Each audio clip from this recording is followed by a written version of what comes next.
कि पार्टी ने हमेशा ही हमें सम्मान दिया है। पार्टी के लिए हमने काम किया और ये काम आज से नहीं कर रहे। ये मैं जब छोटी उम्र का 16 साल का था तब से हमने शुरू किया है और आज लगभग उसको 70 साल होने लगे। तोल करके नहीं होता, हमारी पार्टी के अंदर तोल करके नहीं होता कि इतना किया है तो इतना मिलेगा। हमने कभी ये नहीं सोचा कि हमें ये मिलेगा। वो उन लोगों ने हमें समझा कि हम ये कार्य कर सकते हैं तो उन्होंने जिम्मेवारी दे दी। ये बात बिल्कुल बेबुनियाद है। ना हमने ये ही नहीं कहा था कि हमें गवर्नर बनाओ, तो ये सवाल कहां से खड़ा होता है कि मुझे यहां पर का गवर्नर बनाओ।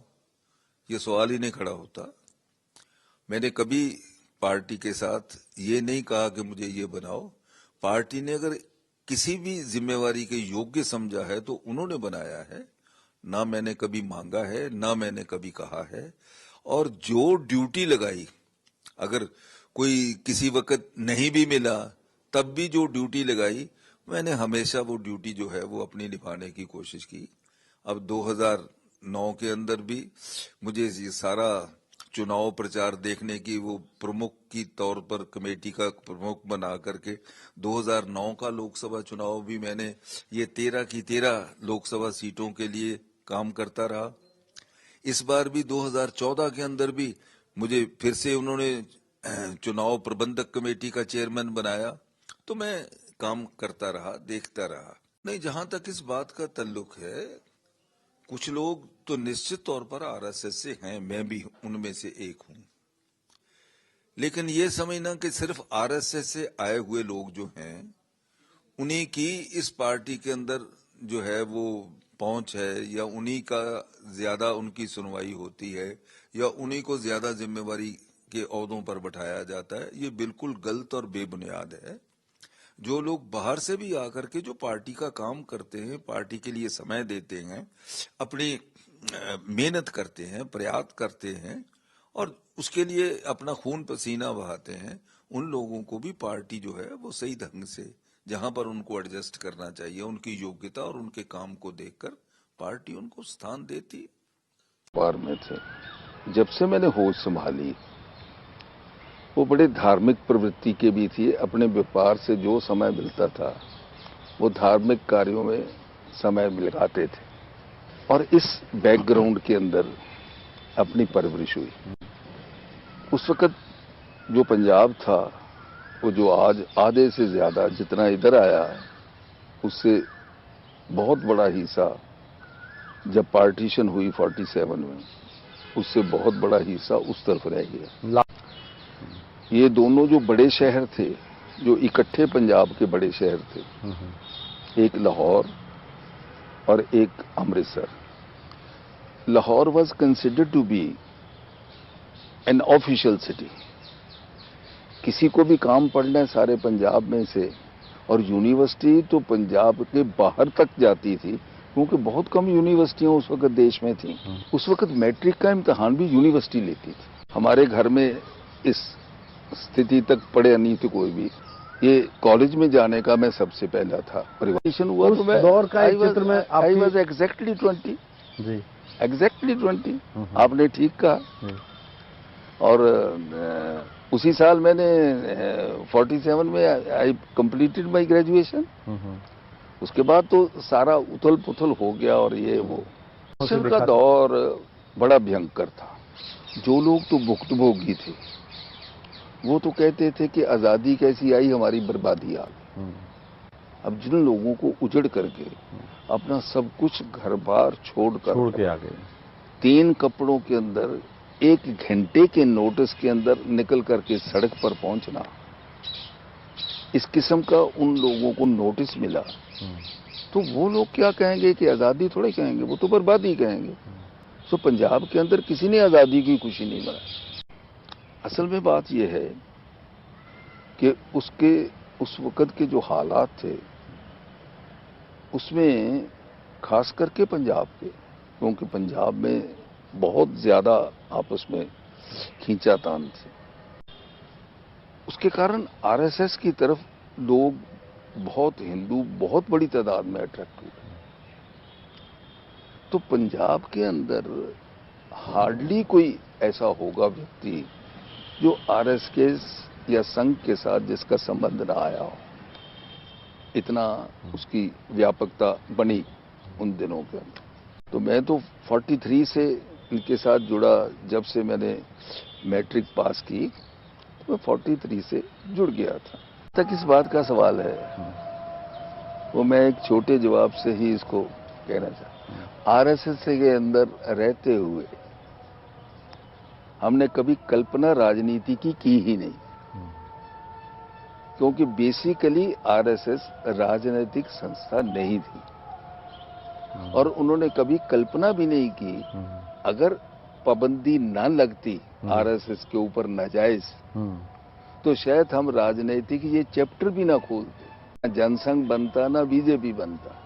तो हमारे ये सोचने का तो सवाल ही नहीं था। और मेरा जो फर्स्ट इलेक्शन है जो 53 के अंदर मैं वहां पर की नगर निगम का मेंबर बना। 52 में तो आई वॉज नॉट 25 जब पहला election general election I was less by 6 months. 24.5 साल मेरी उम्र थी, इसलिए आई कुडंट कंटेस्ट, क्योंकि कम से कम 25 साल चाहिए। तो जम्मू कश्मीर का आंदोलन हुआ डॉक्टर श्यामा प्रसाद मुखर्जी का, तो उसमें पंजाब के लोगों को उठा करके जेल में डाल दिया। हमें कांगड़ा के अंदर वो जेल है, योल जेल उसको बोलते हैं, तो योल जेल में हमें भी डाल दिया।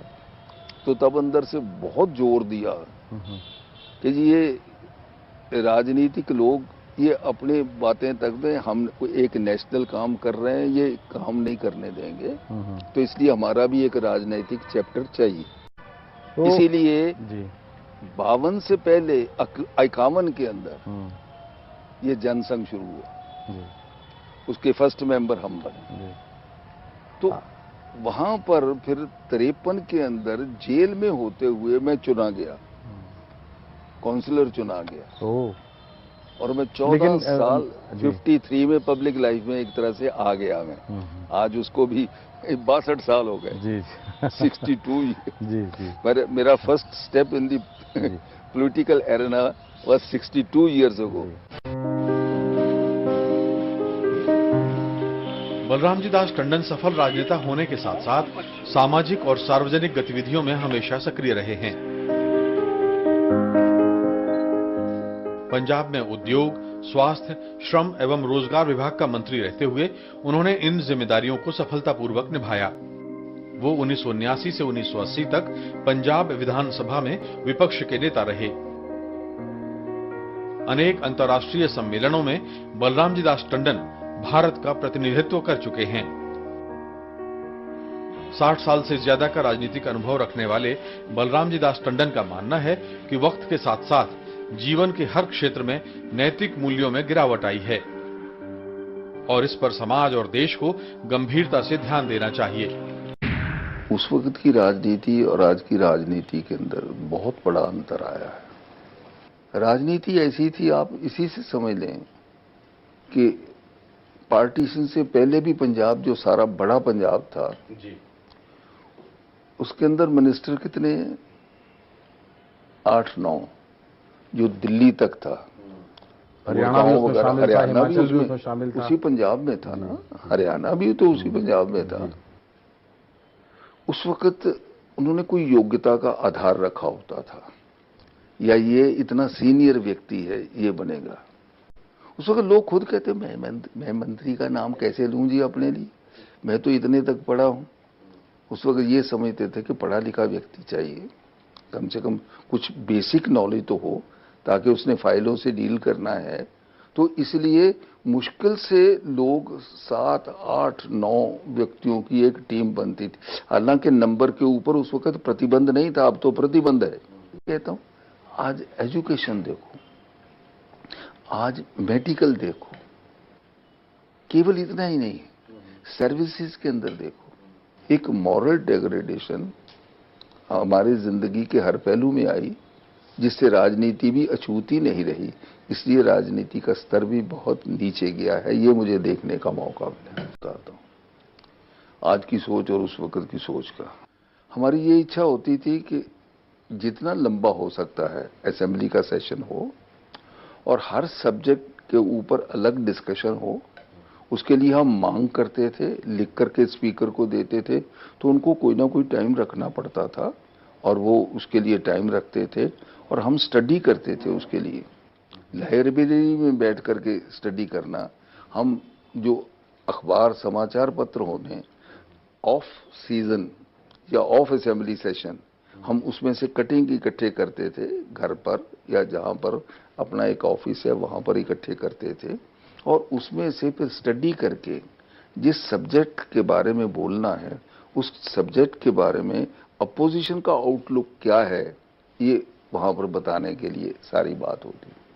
तो उसमें लोग बहुत इंटरेस्ट लेते थे क्योंकि सदन बहुत ही देर मिल नहीं रहा, तो हम थोड़े में थोड़ा सा करके बताएं कि देखो हम कितना विरोध कर रहे हैं, इस सरकार की गलत नीतियों का कितना जोरदार विरोध कर रहे हैं। बताऊं जी, एक कहावत है, कहावत ये है वो और तरह की, लेकिन मैं इस नाते से कह कि जुल्म जब हद से बढ़ता है तेरा अवतार होता है। क्या बात है। कि कोई भी चीज जब जरूरत से ज्यादा हो जाती है ना, फिर उसका निराकरण भी उतनी ही ताकत से करने के लिए लोग जुटते हैं। जब एक सीमा पर पहुंच जाती है ना, आज वो चीजें सीमा पर पहुंच रही हैं, तो इसलिए मैंने कहा ना कि जब हद से बढ़ता है ना तो उसमें कुछ तब्दीलियां भी आती हैं, फिर लोग भी इसके लिए जुटते हैं और उसके अंदर सुधार भी होते हैं। सुधार होगा, यह विश्वास नहीं छूटना चाहिए।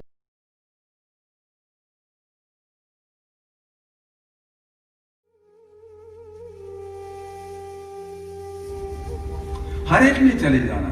गीता में कहा है कि जातस्य ही ध्रुवो मृत्यु ध्रुवम जन्म मृतस्य च, कि कोई दुख पाके मर गया, कोई सुख पाके मर गया, जीता रहा न कोई हरिक आके मर गया। आकल था दूसरों को समझा के मर गया और बेअकल छाती पीट के घबरा के मर गया। जीता रहा न कोई हरिक आके मर गया। हमारे देखते हुए, हमारे मतलब आप सबके हमारे देखते हुए करोड़ों लोग चले गए और ऐसे ही करोड़ों लोगों के देखते हुए हमने भी एक दिन चले जाना।